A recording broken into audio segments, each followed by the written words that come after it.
தேற்றி தந்தை போல ஆற்றி தோள் மீது சுமந்திடும் என் ஏசையா.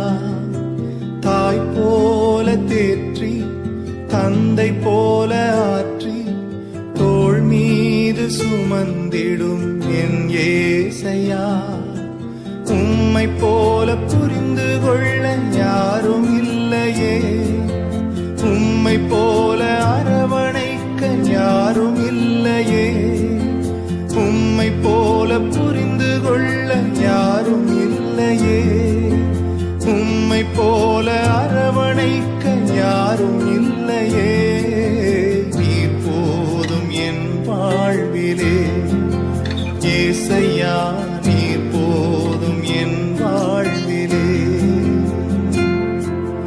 நீர் போதும் என் வாழ்விலே ஏசையா, நீர் போதும் என் வாழ்விலே. கர்த்தருடைய பரிசுத்த நாமத்துக்கு ஸ்தோத்திரம். எல்லாரும் நல்லா இருக்கீங்களா? இந்த நாளில கூட அருமையான மோசஸ் ஜாஸ்மின் 2 பேரும் ஆராதனை செய்து தேவ செய்தி கொடுக்க போறாங்க. இதற்காக நம்ம தலைகளை தாழ்த்தி ஒரு 2 நிமிடம் செபிக்கலாம். எங்களை அதிகமாய் நேசித்து பராமரித்து பாதுகாத்து வழிநடத்த எங்கள் பரலோகத்தின் பிதாவே, இந்த அருமையான ஆண்டவரை இந்த மதியான வேலையில கூட அந்தி மதியான வேலையில என்னை நோக்கி கூப்பிடு, அப்பொழுது நான் உன்னை விடுவிப்பேன், நீ என்னை மகிமைப்படுத்துவாய் என்று சொன்ன தகப்பனே, நீ நாளையில் அப்பா வாலிப பிரயத்திலும் சிருஷ்டிகரன் இணை என்று சொன்னதை போல பிள்ளைங்க அந்த வாலிப பிரயத்தில் ஆண்டவரே தேடும்படியாய் வந்திருக்கிறார்கள் ராஜா. பிள்ளைகளுக்கு தெய்வீக ஞானத்தை கொடுத்து ஆண்டவரே பிள்ளைகளை நீர் வழிநடத்தும்படியாய் உங்கள் சமூகத்தில் நன்றியோடு செபிக்கிறேன். இந்த 2 பிள்ளைகளை மறைத்து நீர் பேசும்படியாய் செபிக்கிறேன் ஆண்டவரே. அப்பா அடியேல் ஆண்டவரே சொல்லும் அடியேல் கேட்கிறேன் என்று சொன்னதை போல பிள்ளைகளை நீர் ஆசீர்வதிங்க அப்பா. முடிய ஆண்டவரை ரத்த கோட்டைக்குள் நீர் மூடி மறைக்கும்படியாய் உங்கள் சமூகத்துல மன்றாடுகிறேன் தகப்பனே. நீ தொடர்ந்து ஆசீர்வதியும் பலப்படுத்தும் ஆண்டவரை. பிள்ளைகள் ஆண்டவரை ஒவ்வொரு வாரத்திலும் ஆண்டவரை தைரியமாய் நின்னும் நாமத்தை ஆண்டவரை மற்றவர்களுக்கு பறைசாற்ற நீர் கிருபை செய்யும். நீரே காத்துக்கொள்ளும் பலப்படுத்தும். இயேசு கிறிஸ்துவின் மூலமாய் கேட்கிறேன் பரலோகத்தின் பிதாவே, ஆமென். இப்பொழுது அருமையான மோசஸ் அவர்கள் ஆராதனை நடத்துவார்கள்.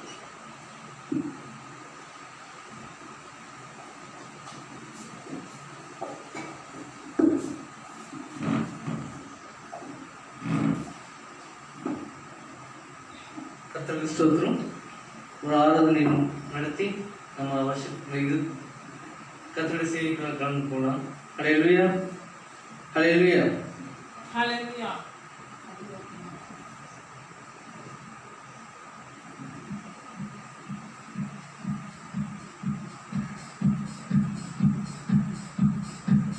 அறுவடை காலமே இது இயேசுவின் வருகை பாடுமை பாடி நம்ம ஆரம்பிக்கலாம்.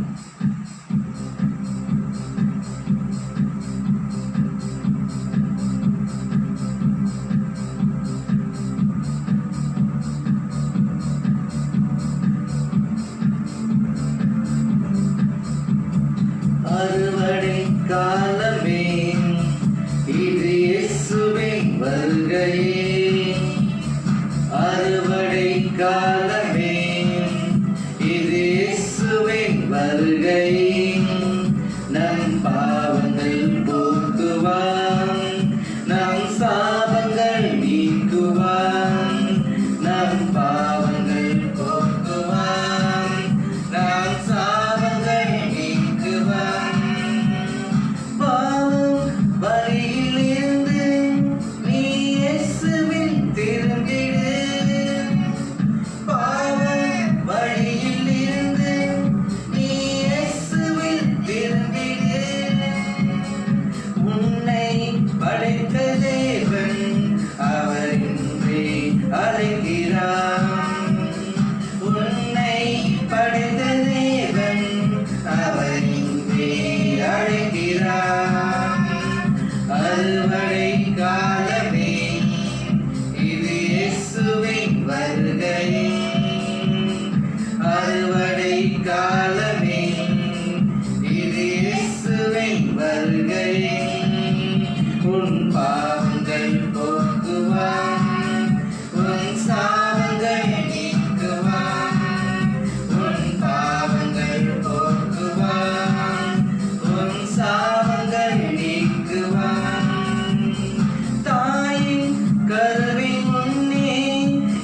அறுவடை காலமே இது இயேசுவின் வருகை.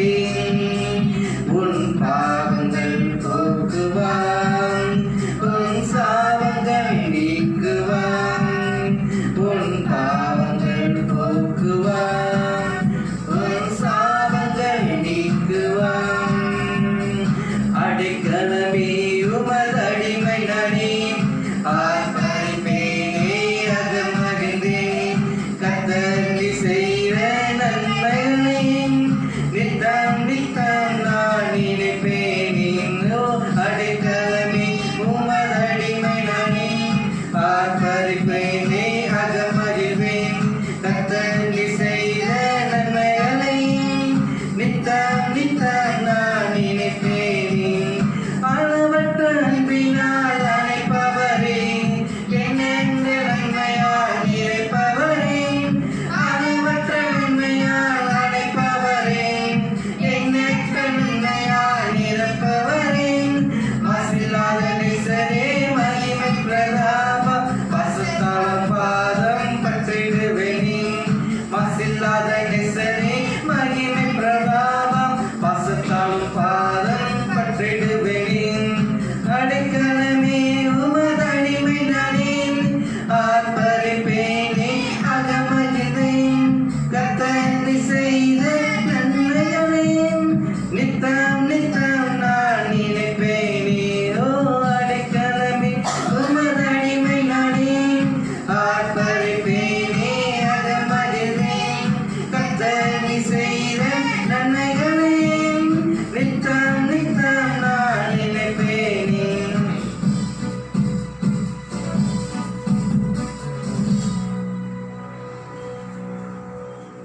ஹல்லேலூயா. அடுத்தபடி எனக்கா ஜீவன் விட்டவரே என்னோடு இருக்க எழுதவே பாருங்க.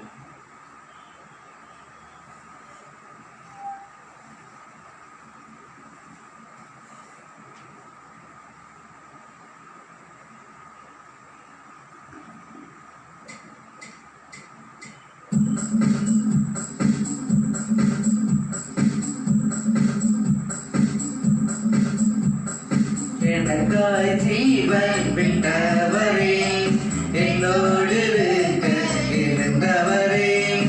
எனக்காய் ஜீவன் விட்டவரே என்னோடு இருக்க இருந்தவரே.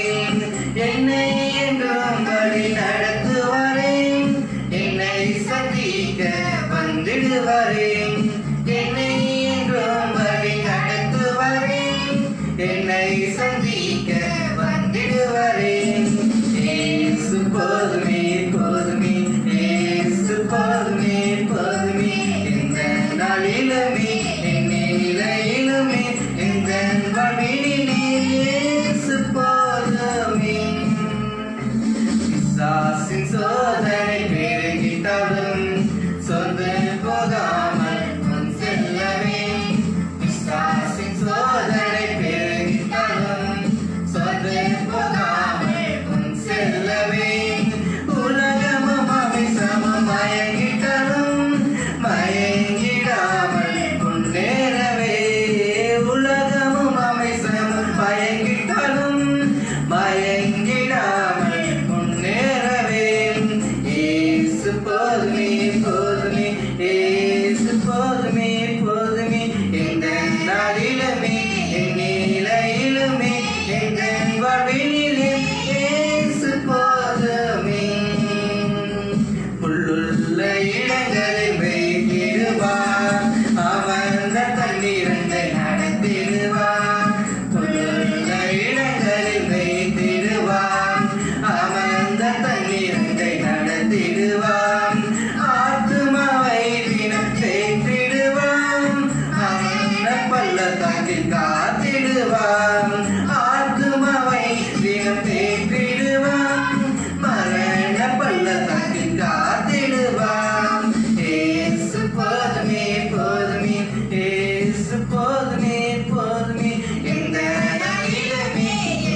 உமகொப்பானவர் யார்?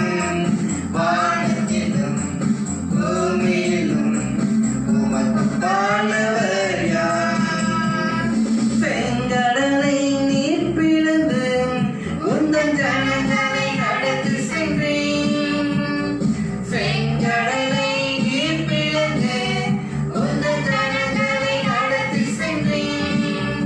நீர் நல்லவர், சர்வ வல்லவர், என்றும் வாக்கு மாறாதவர். நீர் நல்லவர், சர்வ வல்லவர், என்றும் வாக்கு மாறாதவர்.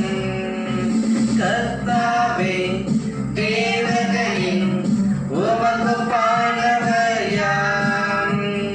வானத்திலும் பூமியிலும் உமகொப்பானவர் யார்?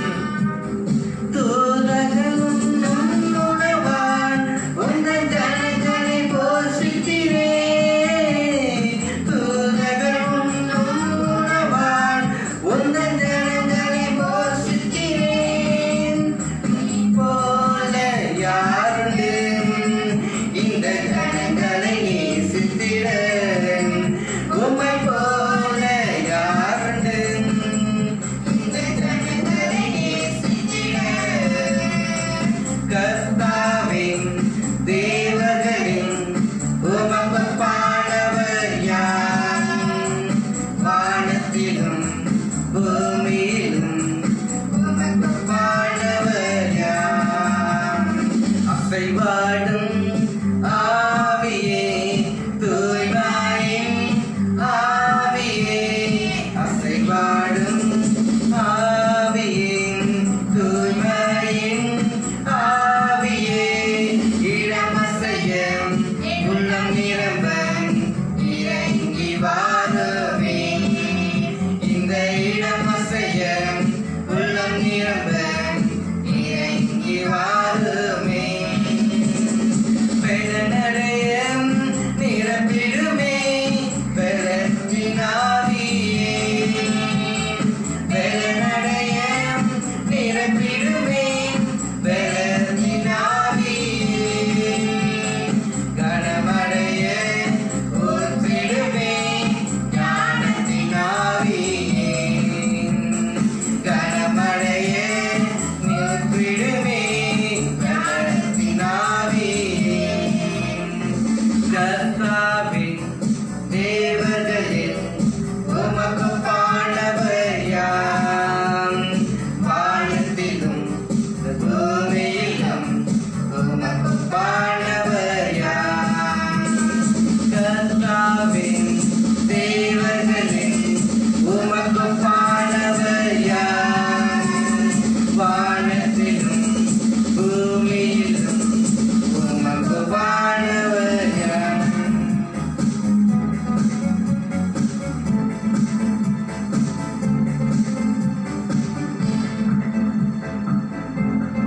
அல்லேலூயா, அல்லேலூயா. இந்த ஆராதனை முழுவதும் கர்த்தர் வழிநடத்துவதற்காக கர்த்தருக்கு ஸ்தோத்திரம். இப்பொழுது விசேஷமாக அடுத்தது கர்த்தருடைய வார்த்தைகளை சொல்ல சகோதரி ஜாஸ்மின் முருகான் அவர்கள் வந்திருக்காங்க. இப்போ அவங்களோட வார்த்தையை சொல்லுங்க.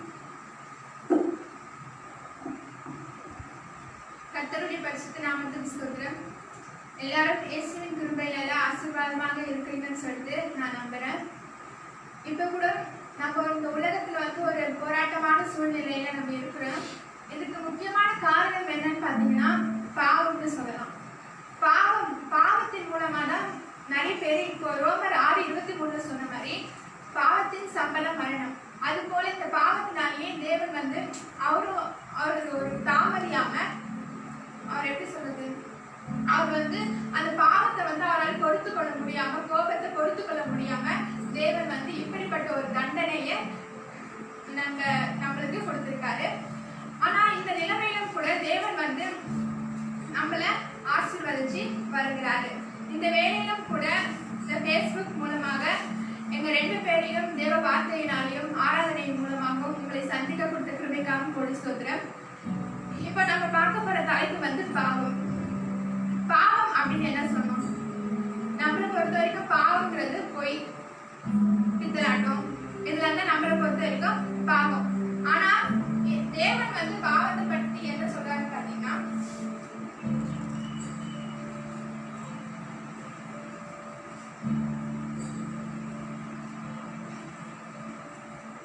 வாசிக்க வேண்டிய வேத படம்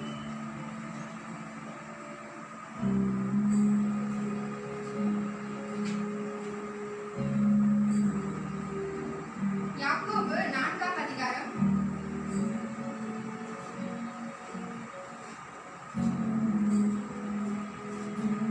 7ஆம் வசனத்துல பார்த்தோம்னா, பாவத்தை பத்தி வந்து தேவன் என்ன சொல்றாரு பாத்தீங்கன்னா, எப்படிப்பட்ட பாவங்கள்லாம் இங்க வந்து இருக்கு, இந்த உலகத்துல தேவன் வந்து எப்படிப்பட்ட பாவங்கள்லாம் இருக்குன்னு பாத்தீங்கன்னா, யாக்கோபு 4:7 ஆகையால் தேவனுக்கு கீழ்ப்படிந்திருங்கள், பிசாசுக்கு எதிர்த்து நில்லுங்கள், அப்பொழுது அவன் உங்களை விட்டு ஓடி போவான் அப்படின்னு சொல்லிட்டு சொல்றாங்க. அது எதுக்கு தேவன் சொல்றாருன்னா, இப்படிப்பட்ட பாவங்கள்லாம் இருக்கிறதுனால அவர் என்ன சொல்றாருன்னா, தேவனுக்கு வந்து நீங்க வந்து கீழ்ப்படிந்து இருக்கணும். அதனால பிசாசுக்கு எதிர்த்து நில்லுங்கள். தேவனுக்கு நீங்க நம்ம கீழ்ப்படிந்து இருக்கும் போதுதான் நம்ம வந்து பிசாசுக்கு வந்து எதிர்த்து நிற்க முடியும். அதாவது இந்த பாவங்களுக்கு எதிர்த்து நிற்க முடியும். அப்படியே யாக்கோபு 4:17 பாத்தீங்கன்னா, ஆதலால் ஒருவன் நன்மை செய்ய அறிந்தவனாய் இருந்தும் அதை செய்யாமல் போனால் அது அவனுக்கு பாவமா இருக்கும். ஒருத்தருக்கு வந்து நல்ல நன்மை செய்ய திராணி இருக்கும் போது, எல்லாரும் சொல்ல முடியாது. இப்ப சில ஆஸ்திகாரங்க தேவனால நல்ல அதிகமான கிருபை பெற்றவங்க இருப்பாங்க. ஆனா அவங்களாம் அந்த தேவனுடைய கிருபையினால மற்றவங்களுக்கு ஹெல்ப் பண்றது வந்து அவங்க செய்ய மாட்டாங்க. சிலர் வந்து செய்ய மாட்டாங்க. அதை அப்படி செய்யாம போனா அது அவங்களுக்கு பாவமா இருக்கும்னு சொல்றாங்க. இப்ப பாத்தீங்கன்னா ரோமர்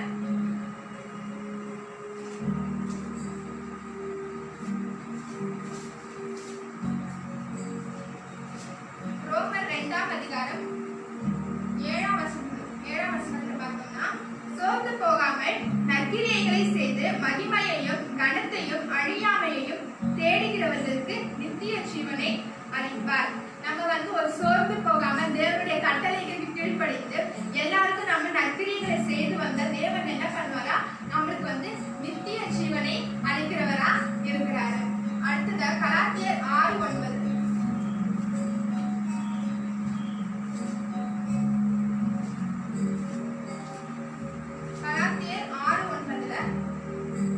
நன்மை செய்கிறது சோர்ந்து போகாமல் இருப்போமாக, நாம் தளர்ந்து போகாதிருந்தால் ஏற்ற காலத்தில் அறுப்போம். இது ஃபர்ஸ்ட் என்ன சொல்றாங்கன்னா, யாக்கோபு 4:17 தேவன் வந்து நன்மை செய்ய கடவும் திராணி இருக்கும் போது நன்மை செய்ய கடவும் சொல்லியிருக்காரு.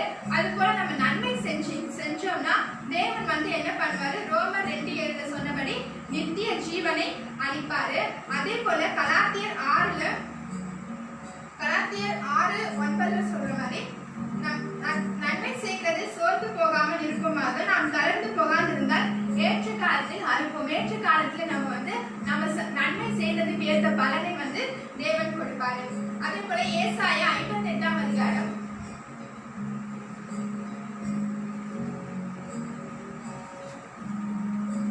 58 4-7 வரைக்கும் நம்ம வாசிச்சு பார்த்தோம்னா, நீங்க வீட்டுல இருக்கும்போது வாசிச்சு பாருங்க. இதோ வழக்குக்கும் வாதுக்கும் துஷ்டத்தனத்தை உடைய கையினால் குத்துகிறதற்கும் உபவாசிக்கிறீர்கள். நீங்கள் உங்கள் கூக்குரலை உயரத்திலே கேட்கப்படும்படியா இந்நாளில் உபவாசிக்கிறது போல உபவாசியாதீர்கள். இப்ப சிலர் எப்படி உபவாசிப்பாங்கன்னா சொல்லிட்டு, இப்ப நம்மளுக்கு எதனா ஒருத்தவங்க துரோகம் செஞ்சுட்டாங்கன்னா, கடவுளே எப்படின்னா நாசமா போகணும், அதுக்காக நான் உபவாசிக்கிறேன் அப்படின்னு சொல்லிட்டு உபவாசிப்பாங்க. அதுக்கு ஏசப்பா என்ன சொல்றாங்கன்னா, மனுஷன் தன் ஆத்துமாவை ஒடுக்குகிறதும் தலைவனைக்கு நாணலை போல் இரட்டிலும் சாம்பலிலும் படுத்துக் கொள்கிறதும் எனக்கு பிரியமான உபவாச நாளா இருக்குமோ? இதையா உபவாசம் என்று கர்த்தருக்கு பிரியமான நாள் என்று சொல்லுவாய். அந்த காலத்துல உபவாசனா என்ன பண்ணுவாங்க பாத்தீங்கன்னா, ட்ரெஸ் எல்லாம் எடுத்துட்டு இரட்டிலும் சாம்பலிலும் வந்து படுத்துக் கொள்வாங்க. அதுதான் ஏசப்பா என்ன சொல்றாரு, இதுல எனக்கு உண்மையான எனக்கு பிரியமான உபவாசம் இல்ல. அப்ப எது உபவாசம்னு பாத்தீங்கன்னா, அக்கிரமத்தின் கட்டுகளை அவிழ்க்கிறதும் நுகத்தடியின் பிணையங்களை நெகிழ்கிறதும் நெருக்கப்பட்டிருக்கிறவர்களை விடுதலை ஆக்கி விடுகிறதும் சகல நுகத்தடிகளை உடைத்து போடுகிறதும் பசியுள்ளவனுக்கு நாகாரத்தை பகிர்ந்து கொடுக்கிறதும் திரட்டுள்ள சிறுமையானவர்களை வீட்டிலே சேர்த்துக் கொள்கிறதும் வஸ்திரம் இல்லாதவனை கண்டால் அவனுக்கு வஸ்திரம் கொடுக்கிறதும் உன் மாம்சமானவனுக்கு உன்னை ஒழிக்காமல் இருக்கிறதும் அல்லவோ எனக்கு உகந்த உபவாசம். அதாவது மற்றவங்களுக்கு நம்ம திராணி உள்ளவர்களா இருந்தா அவங்களுக்கு நன்மை செய்யறது தான் இங்க வந்து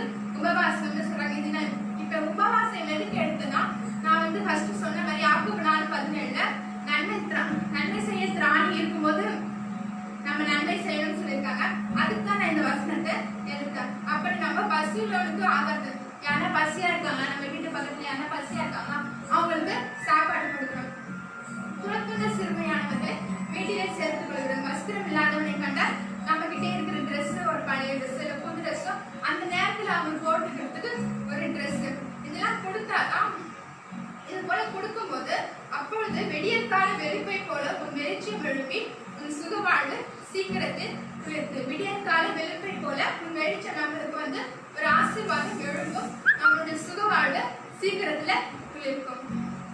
அடுத்தது பாத்தீங்கன்னா நீதிமொழிகள் 10:19. நீதிமொழிகள் 10ஆம் அதிகாரம்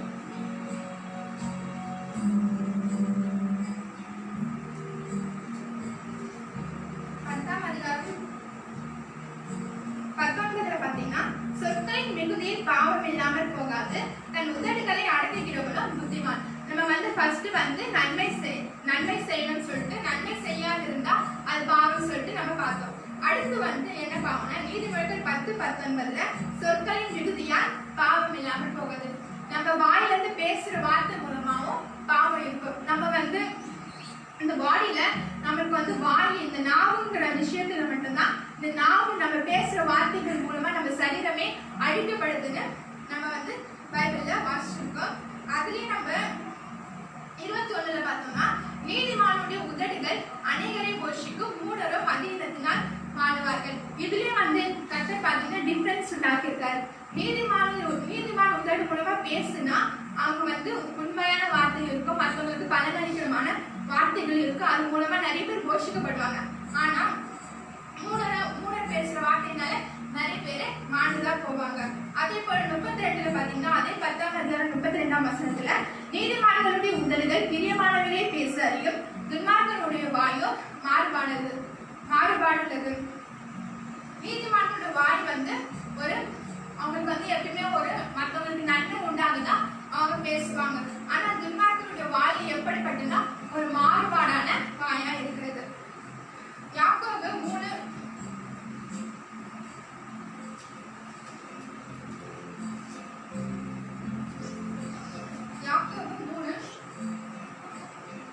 1 வாசிச்சோம்னா தேவன் வந்து இந்த நாவை பத்தி சொல்லியிருக்காரு. நான் வாசிக்க கேளுங்க. என் சகோதரரை அதிக ஆக்கினையை அடைவோம் என்று அறிந்து உங்களில் அநேகர் போதகராக இருப்பீர்களாக. இதுல பாத்தீங்கன்னா தேவன் என்ன சொல்றாரு, நீங்க எல்லாரும் அநேகர் வந்து போதகர் ஆகாதீங்க அப்படின்னு ஏன் சொல்றாரு பாத்தீங்கன்னா 2ஆவது வசனம் நாம் எல்லாரும் அநேக விஷயங்களில் தவறுகிறோம். ஒருவன் சொல் தவறாதவனானால் அவன் பூரண புருஷனும் தன் சரீரம் முழுவதையும் கடிவாளத்தினாலே அடக்கிக் கொள்ளக்கூடியவனுமாய் இருக்கிறான். பாருங்கள், குதிரைகள் நமக்கு கீழ்ப்படியும்படிக்கு அவைகளின் வாய் கடிவாளம் போட்டு அவைகளுடைய முழு சரீரத்தையும் திருப்பி நடத்துகிறோம். குதிரை இருக்குன்னு பாத்தீங்கன்னா அவங்க வாயில வந்து இந்த முகத்துல கடிவாளம் போடுவாங்க. அந்த கடிவாளம் எதுக்குன்னா அது ஒரு டிஸ்டன்ஸ் ஒரு அளவோட தான் போகும் அளவோட போறதுக்கு தான் அவங்க வந்து கடிவாளம் போடுறாங்க. அந்த ஒரு கடிவாளத்து மூலமாவே அந்த முழு சரீரத்தையும் குதிரை திருப்பிடும். அந்த ஒரு கடிவாளம் தான் அந்த குதிரையே ஆளுது. அதே போல கப்பல்களையும் பாருங்கள், அவைகள் மகா பெரியவைகளா இருந்தாலும் அவைகளை நடத்துகிறவன் போகும்படி யோசிக்கும் இடம் எதுவோ அவ்விடத்திற்கு நேராக மிகவும் சிறிதான சுக்கானாலே திருப்பப்படும். பெரிய டைட்டானிக் ஷிப்பா இருந்தாலும் பரவாயில்ல, எந்த ஷிப்பா இருந்தாலும் ஒரு சின்ன சுக்கானாலதான் அந்த ஷிப்பே என்ன பண்ணுது, ஆளப்படுது. அது காற்று அடித்தாலும் சரி அந்த சுக்கான் தான் அந்த கப்பலை காப்பாற்றும். அதே போலதான் அதனால ஒரு எக்ஸாம்பிளுக்கு சொல்றாங்க. அதே போல 5 பாத்தீங்கன்னா அப்படியே நாவானது சிறிய அவயவமாய் இருந்தும், அதாவது இந்த பாடியே நாவு மட்டும் ஒரு சின்ன ஒரு பாட்டு தான், பெருமையானவர்களை பேசும். பாருங்க, சிறிய நெருப்பு எவ்வளவு பெரிய காட்டை கொளுத்து விடுகிறது. இந்த நம்ம இருக்கிற இந்த பாடி பார்ட்ஸ்ல நம்ம நாவு தான் ரொம்ப கொடூரமானது. அது சின்னதுதான், ஆனா நம்ம பேசுற வார்த்தைகள் எப்படி இருக்கும், பெருமையான வார்த்தைகள் தான் இருக்கும். அதனாலே எக்ஸாம்பிள் சிறிய நெருப்பு எவ்வளவு பெரிய காட்டை கொளுத்து விடுகிறது. அதான் இந்த சின்ன நாக்கு எவ்வளவு இந்த மனுஷனையே என்ன பண்ணுது, சாகடிக்குது. இந்த மனுஷனையே என்ன பண்ணுது, துரோகம் செய்ய வைக்குது, பாவம் செய்ய வைக்குது. அதான் நாவும் நெருப்பு தான். அது அநீதி நிறைந்த உலகம். நம்முடைய அவயவங்களில் நாவானது முழு சரீரத்தையும் கரைப்படுத்தி ஆயுள் சக்கரத்தை கொளுத்து விடுகிறதாயும். இந்த நாவு என்ன பண்ணுமா, நம்ம ஆயுள் சக்கரம்னா நம்ம ஆயுசு காலத்தையே குறைச்சிடும். நரக அக்கினியினால் கொளுத்தப்படுகிறதுமா இருக்கிறது. அதே ஏசப்பா சொல்றாரு, நீங்க நாவை அடக்கணும்னு. அதுல 8 பாத்தீங்கன்னா அவர் என்ன சொல்றாரு, 8ஆம் வசனத்துல பாத்தீங்கன்னா நாவை அடக்க ஒரு கூடாது. அவரே சொல்லுறார், நாவை அடக்க யாராலுமே முடியாது. அது அடங்காத பொல்லாங்குள்ளதும் சாவுக்கு ஏதுவான விஷம். இந்த நாவு எப்படி இருக்கா? சாவுக்கு ஏதுவான விஷம் நிறைந்ததுனா இருக்கிறது. 10ஆம் வசனத்துல துதித்தலும் சபித்தலும் ஒரே வாயிலிருந்து புறப்படுகிறது. அதனாலதான் ஃபர்ஸ்ட் 1ஆம் வசனத்துல சொல்றாரு, என் சகோதரரே அதிக ஆக்கினையை அடைவோம் என்று யாரும் போதுகர் ராகாதீங்க அப்படின்னு சொல்லிட்டு சொல்லிடுறாரு. அதான் ஃபர்ஸ்ட் நம்ம பார்த்தது என்னன்னா, நன்மை செய்யறது ராணி இருக்கும்போது நம்ம செய்யணும்னா அது ஒரு பாவம். ரெண்டாவது வந்து சொற்களை அடக்கலன்னா, நாவை அடக்கலன்னா அது ஒரு பாவமா இருக்கும். அடுத்து 1 சாமுவேல் 10ஆம் அதிகாரம்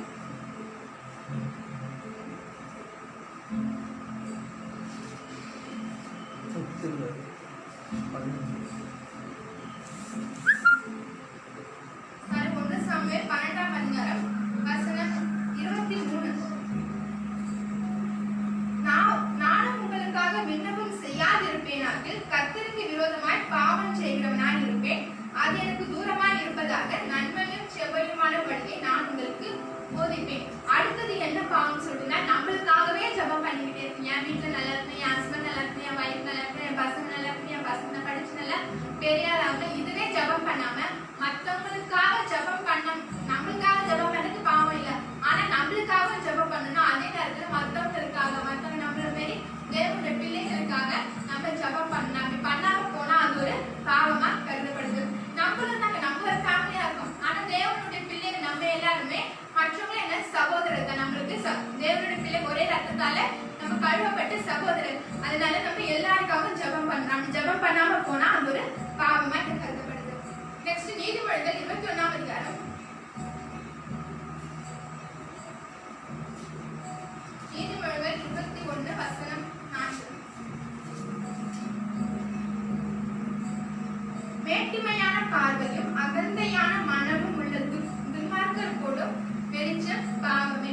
மேட்டிமையான பார்வை, அதாவது ஒருத்தவங்களை பார்த்தா எப்படி சொல்லுது, இப்போ நல்ல ஆஸ்திகாரனா இருந்தா ஒரு ஏழ்மையான மனுஷனை கண்டா அவங்க வந்து ஒரு இலக்காரமா பாக்குறது. மேட்டுமையான பார்வை, ஒரு பொருளை வந்து இச்சிக்கிறது, இது எல்லாமே ஒரு பாவம் சொல்லிட்டு சொல்றாங்க. 1 பேதுரு 5ஆம் அதிகாரம்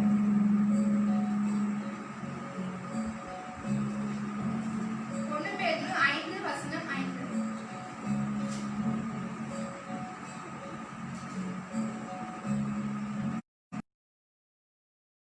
அந்தபடி இளைஞரே மூப்பருக்கு கீழ்ப்படியுங்கள். நீங்கள் எல்லாரும் ஒருவருக்கொருவர் கீழ்ப்படிந்து மனத்தாழ்மையை அணிந்து கொள்ளுங்கள். பெருமையுள்ளவர்களுக்கு தேவன் எதிர்த்து நிற்கிறார், தாழ்மையுள்ளவர்களுக்கோ கிருபை அளிக்கிறார். அது போல நம்ம வந்து மேட்டிமையாவோ பெருமையாவோ, நம்ம வந்து பெருமையாவோ இல்ல பொறாமையாவோ எதுவுமே என்ன பண்ணக்கூடாது, இருக்கக்கூடாது. அப்படிப்பட்ட பெருமை கொள்றவங்களுக்கு தேவன் வந்து ஒரு எதிர்த்து நிற்கிறவரா இருக்கிறார். அதுக்கு மேல பாத்தீங்கன்னா, அந்தபடி இளைஞரை மூப்பருக்கு கீழ்ப்படிங்கள். நம்மளோட பெரியவங்க சொல்ற வார்த்தையை நம்ம கீழ்ப்படியும். என்னடா நீனா சொல்றது நானே கேட்கறதுன்னு சொல்லி இருந்தா தேவன் வந்து நம்மளுக்கு எதிர்த்து நிற்கிறவரா தான் இருப்பாரு. தாழ்மையுள்ளவர்களுக்கு கிருபை அளிக்கிறார். தாழ்மையுள்ள ஒரு பிள்ளைகளுக்கு வந்து தேவன் வந்து கிருபை அளிக்கிறவராயும், என்னடா இது சொல்லிட்டு ஒரு மேட்டிமையா பேசுறவங்க, பெருமையா பேசுறவங்களுக்கு தேவன் வந்து எதிர்த்து நிற்கிறவராயும் இருக்கிறாரு. யாக்கோபு 4:6. யாக்கோபு 4ஆம் அதிகாரம் 6ஆம் வசனத்தில் பார்த்தோம்னா, அவர் அதிகமான கிருபையை அளிக்கிறாரே, ஆதலால் தேவன் பெருமையுள்ள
இருக்கிறதை கண்டு பேதுருவை நோக்கி, நீங்கள் 1 மணி நேரமாவது என்னோட கூட விழித்திருக்க கூடாதா?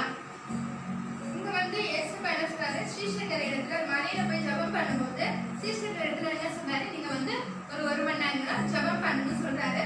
நீங்கள் சோதனைக்கு உட்படாதபடிக்கு விழித்திருந்து ஜெபம் பண்ணுங்கள். ஆவி உற்சாகம் உள்ளதுதான், மாம்சமா பலவீனம் உள்ளது என்றார். ஆனா அவரு ஜெபம் பண்ணிட்டு திரும்ப பார்க்கும்போது அவங்க என்ன பண்ணிட்டு இருந்தாங்க, தூங்கிட்டு இருந்தாங்க.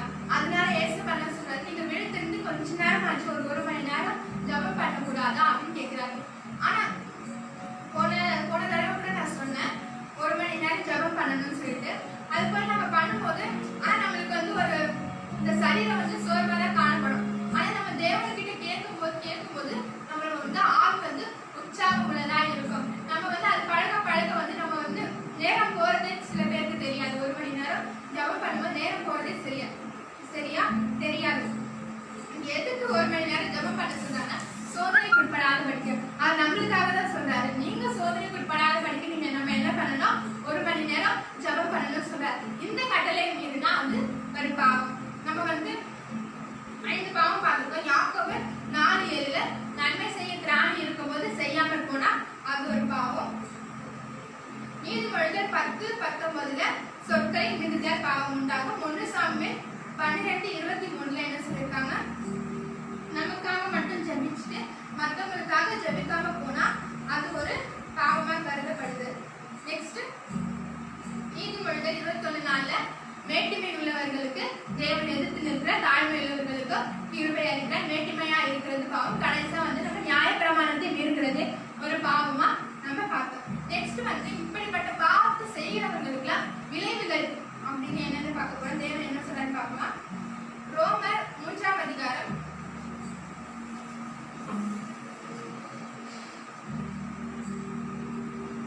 23ஆம் வசனத்துல முதல் என்ன விளைவு பாத்தீங்கன்னா, பாவம் செஞ்சா எல்லாரும் பாவம் செய்து தேவ மகிமையற்றவர்களாகி, நம்ம இந்த பாவங்கள் எல்லாம் நம்ம செஞ்சோம்னா நம்மளுக்கு தேவனுடைய மகிமை இருக்காது. நம்மளுக்கு எப்பவுமே ஒரு கஷ்டம் தான் உண்டாயிருக்கும். ஆரம்பத்துல நம்மளுக்கு நல்ல சந்தோஷமா இருக்கு. ஆனா போக போக தான் அந்த சந்தோஷத்துக்கு அளவு நம்ம கஷ்டத்தை அனுபவிப்போம். ரோமர் 6ஆம் அதிகாரம் 23. பாவத்தின் சம்பளம் மரணம், தேவனுடைய கிருபை வரமோ நம்முடைய கர்த்தராகிய இயேசு கிறிஸ்துவினால் உண்டான நித்திய ஜீவன். ஃபர்ஸ்ட் என்ன பார்த்தோம், பாவம் செய்கிறவங்க தேவ மகிமையற்றவர்களாக மாறுவாங்க. நெக்ஸ்ட் பாவத்தின் சம்பளம் மரணம்.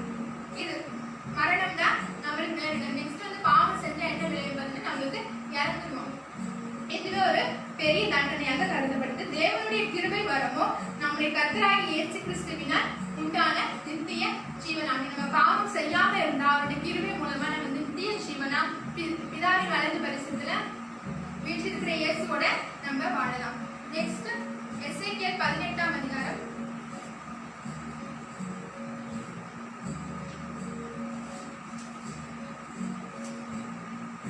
18:4. இதோ எல்லா ஆத்துமாக்களும் என்னுடையவைகள், தகப்பனின் ஆத்துமா எப்படியோ அப்படியே மகனின் ஆத்துமாவும் என்னுடையது. பாவம் செய்கிற ஆத்துமாவே சாகும். என்ன சொல்ற என்ன சொல்றாங்க அப்படின்னா, தகப்பனின் ஆத்துமா என்னுடையது, அதே போல மகனுடைய ஆத்துமாவும் என்னுடையதுதான். ஆனா எல்லாரும் இருக்கும்போது பாவம் செய்கிற ஆத்துமா மட்டுமே என்ன பண்ணுமா, சாகும் சொல்லிட்டு சொல்றாங்க. அடுத்து ஏசாயா, கடைசியா ஏசாயா 59ஆம் அதிகாரம்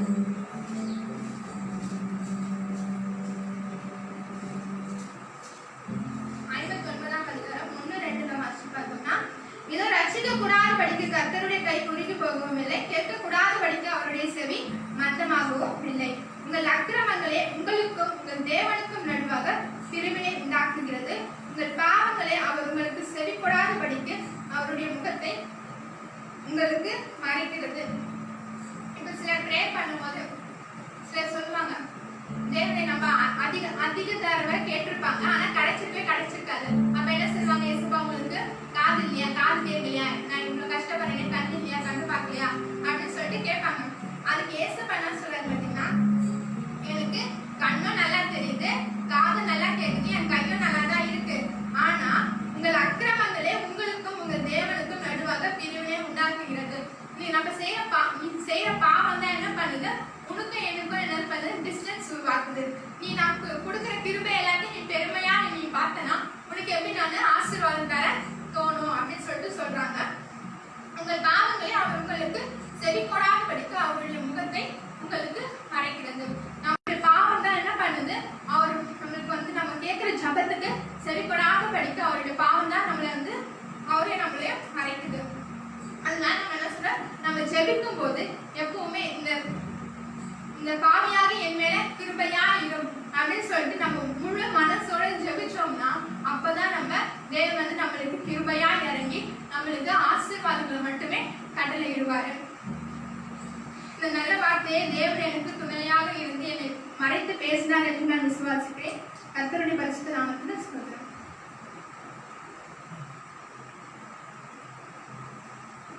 நாம் ஜெபத்துக்கு செல்வோம். ஸ்தோத்திரம் ஸ்தோத்திரம் ஸ்தோத்திரம் இயேசுப்பா, இந்த நல்ல வேலை தந்தோம் கிருபைக்காம் கோடி ஸ்தோத்திரம் இயேசுப்பா, ஸ்தோத்திரம் இயேசுப்பா. இயேசுப்பா, இந்த வார்த்தைகளை கூட இயேசுப்பா என்னை இயேசுப்பா மறைச்சி இயேசுப்பா இந்த தகுதி இல்லாத இயேசுப்பா வெறும் மண்ணாகி என் மேல் இயேசுப்பா கிருபையா இறங்கி நீங்க எனக்கு துணையா இறங்கி நீங்க பேசுனதுக்காக கிருபை பேசுனதுக்காக ரொம்ப கோடி நன்றி இயேசுப்பா. ஸ்தோத்திரம் இயேசுப்பா, ஸ்தோத்திரம் இயேசுப்பா. இனியும் இயேசுப்பா கேட்ட பிள்ளைகளும் நாங்களும் சரி இயேசுப்பா இயேசுப்பா எங்களால் முடிஞ்ச வரைக்கும் இயேசுப்பா பாவத்தை விட்டு விலகி இயேசுப்பா பிசாசுக்கு எதிர்த்து நீங்க கிருபை செய்யும்படியாக வேண்டுகிறேன் இயேசுப்பா. ஸ்தோத்திரம் இயேசுப்பா. இயேசுப்பா பிசாசுக்கு இயேசுப்பா எதிர்த்து நின்று இயேசுப்பா உங்களுடைய பாதத்தடியை நாங்கள் விழுந்து கிடக்க இயேசுப்பா நீங்க கிருபை செய்யும்படியாக வேண்டுகிறேன் இயேசுப்பா. நீங்க எங்களை ஆட்சிங்க தேர்ச்சிங்க வழி நடத்துங்க பாதுகாத்துக் கொள்ளுங்க. உங்களுடைய பிள்ளைகளாக எங்களை மாற்றுங்க இயேசுப்பா. ஸ்தோத்திரம் இயேசுப்பா. தாழ்மையை எங்களுக்கு கொடுங்க இயேசுப்பா. மற்றவங்களுக்கு நன்மை செய்ய இயேசுப்பா திராணி இருக்கும்போது இயேசுப்பா நாங்கள் செய்யாத படிக்க இயேசுப்பா திராணி இருக்கும்போது இயேசுப்பா இயேசுப்பா நாங்கள் இயேசுப்பா நன்மை செய்ய திராணி இருக்கும்போது எல்லாருக்கும் நன்மை செய்ய நீங்க கிருபை செய்யும்படியாக வேண்டுகிறேன். ஸ்தோத்திரம் ஸ்தோத்திரம் ஸ்தோத்திரம் இயேசுப்பா. நீங்களும் அப்படிப்பட்ட ஞானத்தை எங்களுக்கு கிருபையா நீங்க தரும்படியாக வேண்டுகிறேன் இயேசுப்பா. ஆசீர்வதிங்க, வழி நடத்துங்க, பாதுகாத்துக் கொள்ளுங்க. இயேசுவின் மூலம் வேண்டிக் கொள்கிறேன் என் ஜீவனுள்ள நல்ல பிதாவே, ஆமென். என் ஆத்மாவை கர்த்தரை ஸ்தோத்திரி, என் முழுவதுமே பரிசுத்த நாமத்தை ஸ்தோத்திரி. என் ஆத்மாவை கர்த்தரை ஸ்தோத்திரி, அவர் செய்த சகல உபகாரங்களை மறவாதே. ஆமென். அருளேரமாய் பேயும் உறுதி வாக்கிடுவேன், ஆறுதல் தேறுதல் செய்யும் சபையை உயிர்ப்பிக்குமே.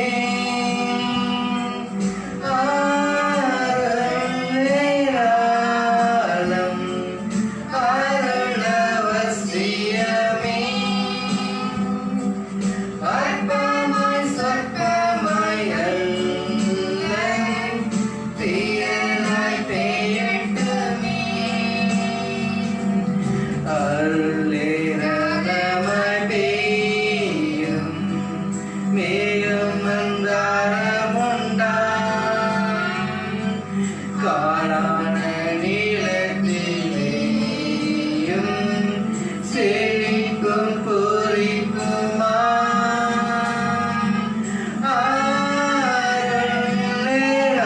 ஆறுதலேராளம் இயேசுவின் நாமத்திலே, இங்குள்ள கூட்டத்திலேயும் கிரியை செய்தருமே. அருளேரமாய் பெய்யும் உறுதி வாக்கிடுவேன், ஆறுதல் தேறுதல் செய்யும் சபையை உயிர்ப்பிக்குமே.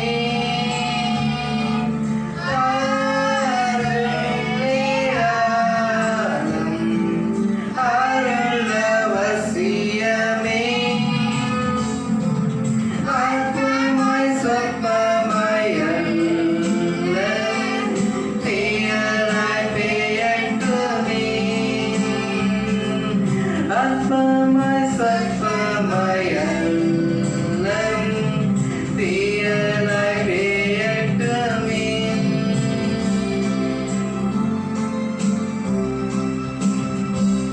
கர்த்தருக்கு மகிமை உண்டாவதாக. அடுத்த வாரம் வெள்ளிக்கிழமை 1 மணி அளவில் திரும்பி நாம் சந்திப்போம்.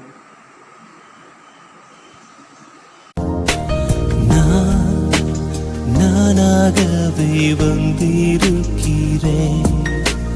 உம் பிரசன்னத்தில் வந்து நிற்கிறேன். நீ இன்று என்னை ஏற்றுக்கொள்வீரா? உம் ராஜ்யத்தில் சேர்த்துக் கொள்வீரா?